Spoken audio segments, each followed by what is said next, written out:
Matokeo ya KCPE kutolewa leo hii Alhamisi, wazazi, wanafunzi na wakiendelea kusubiri kwa hamu na gamu. Karibu kwenye taarifa zetu za Erwan Media na kumbuka kusubscribe.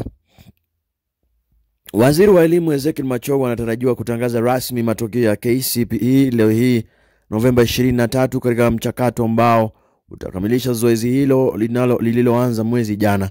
Duru zimeambia Erwan Media kwamba Waziri Machogu atatoa tangazo hilo saa 2 asubuhi katika jumba la mitihani House hapa jijini Nairobi, muda mfupi baada ya kukabidhi ripoti ya mtihani huo kwa rais kama ilivyo tamaduni.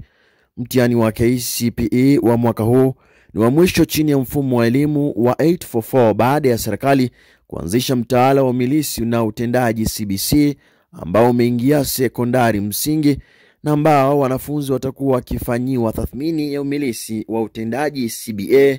wa Kenya zaidi ya takriban milioni 24 waliofanya mitihani ya KCPE wanakumbukumbu mseto kuhusu mfumo wa elimu ya 844. Kwa takriban miongo minne, mtihani wa KCPE umekuwa kama swala la kufa kupona kwa wazazi, walimu, wanafunzi na wadau wengine wa elimu, na hali itakuwa hiyo matokeo yatakapotangazwa mwaka huu. Mtihani wa KCPE ulikuwa ni kigezo kilichotumiwa kuteua wanafunzi waliojiunga na shule za upili, ushindani ukiwa kati ya kitaifa na zile za mkoa.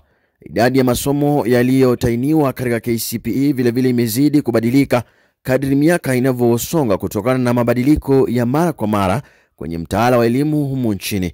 Baadhi ya masomo ni kama vile sayansi, kilimo, muziki, sanaa yaliweza kufutiliwa mbali. Katika juhudi za kuandaa watainiwa wa KCPE, kulizuka mitindo isiyofaa kama vile masomo ya ziada almaarufu kama tuition.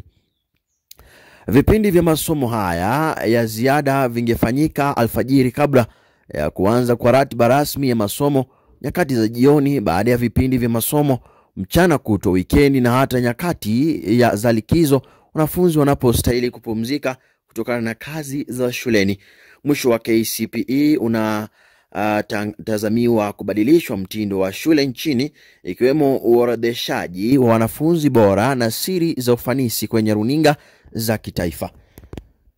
Idadi ya watainiwa wa KCPE mwaka huu iliongeza kwa wanafunzi 170,982 ikilinganishwa na watainiwa 1,244,333 waliofanya mtihani huo mnamo mwaka 2022, kwa mujibu wa ripoti iliyowasilishwa bungeni kuhusu maandalizi ya mtihani na masuala mengine katika elimu ya msingi. Ndizo taarifa za hivi sasa, mtazamaji wangu. Unaweza toa maoni yako hapo kwenye comment section. Hii ni Erwan Media, kituo namba 1 kote nchini kwa masuala ya